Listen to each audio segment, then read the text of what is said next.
Shalom and welcome to TGC. In this video today, we have Adnan Rashid. What he does in this video, he provides us why Islam, Dawah, always attacks the Holy Bible. Why do Muslims, when they perform Dawah, why do they constantly attack our holy scriptures? The one true book from the one true God of Abraham, Isaac, and Jacob. Now we're going to listen to about a minute and 30 maybe. And at the very end, he tells us why.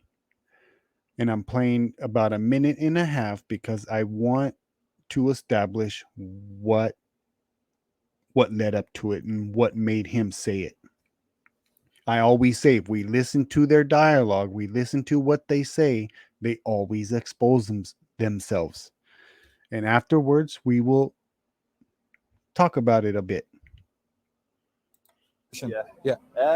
So you mentioned a few things, and the first one I want to talk to is perfect. You mentioned Maimonides, Harambam, or the mic's going. We've lost the crowd. Sorry, YouTube. So no, there are two cameras. There's still two cameras there. So don't be disappointed. So you mentioned that after fleeing the Almohads, Maimonides went to Egypt. He lived in Fustat, which I think is near Cairo today, and now he lived there. And there's a myth that's propagated by many Muslims that he had a great existence. He loved living there. It was good for him. Why is that a myth? Because I'm going to read you his own words that he wrote there while he was living there. Okay. So this is from something, people can Google it, called the Geret Teman, which is their epistle to Yemeni Jews. To the Yemeni Jews. Okay. So it is highly doubted, by the way.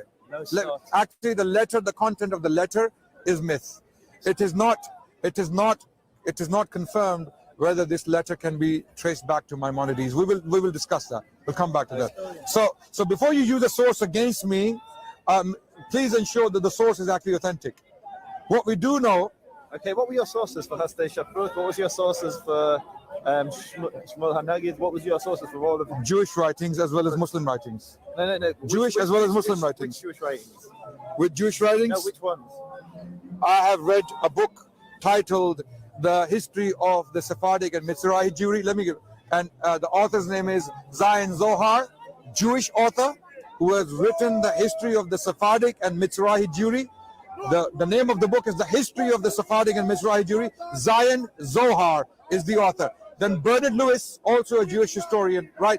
So any sources I will use, mainly they are Jewish sources, so Jewish historians. This is the interesting part. I'm actually bringing something which Jews universally accept as being authentic. You've read two books by contemporary No, scholars. two. Okay. You want more names? No, you want a list? All I'm trying to do just because I mentioned two doesn't mean I don't.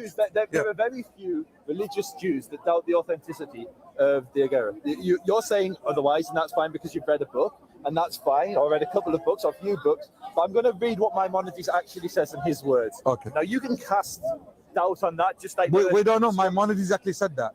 We don't know. When there's a doubt, what's the point of reading something? If I say Prophet Muhammad said X, Y, and Z, and there it was. He said, if you can cast doubt, what's the point of reading something?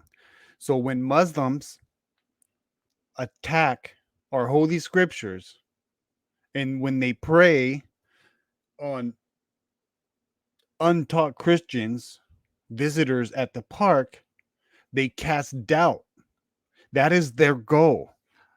They cast doubt of who they're speaking to about the Holy Scriptures. Thus, why even read the Bible? But hey, here it is. We have the solution for you. He said it himself. If you can cast doubt, why even read it? So when these, I would even say nominal Christians who really don't read their scriptures, who don't know their scriptures, we've seen these Dawah videos. We've seen enough of them where they prey on untaught Christians where they can cast doubt because they are untaught, they are unwise, unknowledgeable. So if they can cast doubt, they go here. We have a solution. We'll give you a book to read. This is the real book. That book is corrupted. That book has contradictions. That book cannot be trusted. That book has been casted with doubt. Why even read it? Those who create problems always come back with the solution. We've seen it in real time. Now, if the Quran is the true book, it should stand on its own. And at the end of the day, you have your book, we have our book. Hey, Adnan, Mr. Adnan Rashid, let's speak about end times prophecy.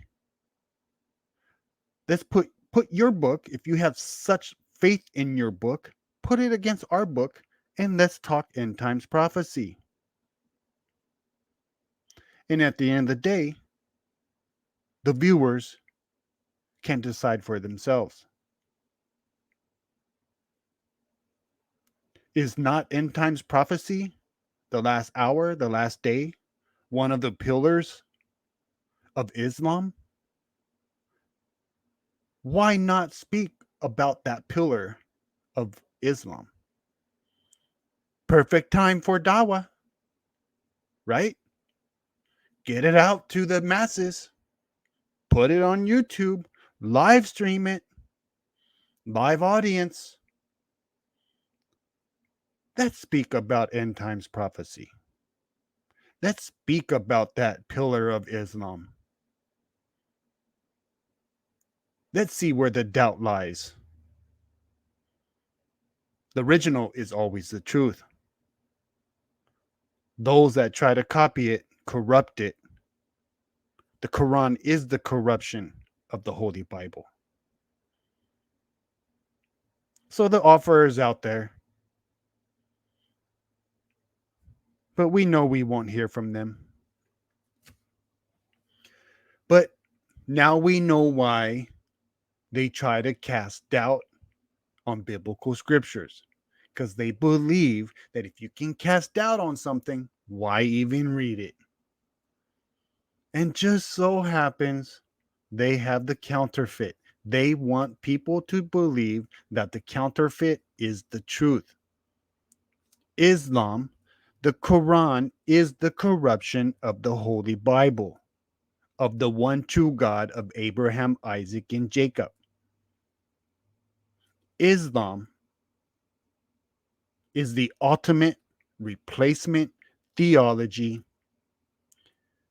Islam is trying to steal the inheritance, the election, and the covenant from the house of Jacob. Prove me wrong, Muslims. I thank you for watching. May the one true God of Abraham, Isaac, and Jacob comfort you and bless you. Shalom.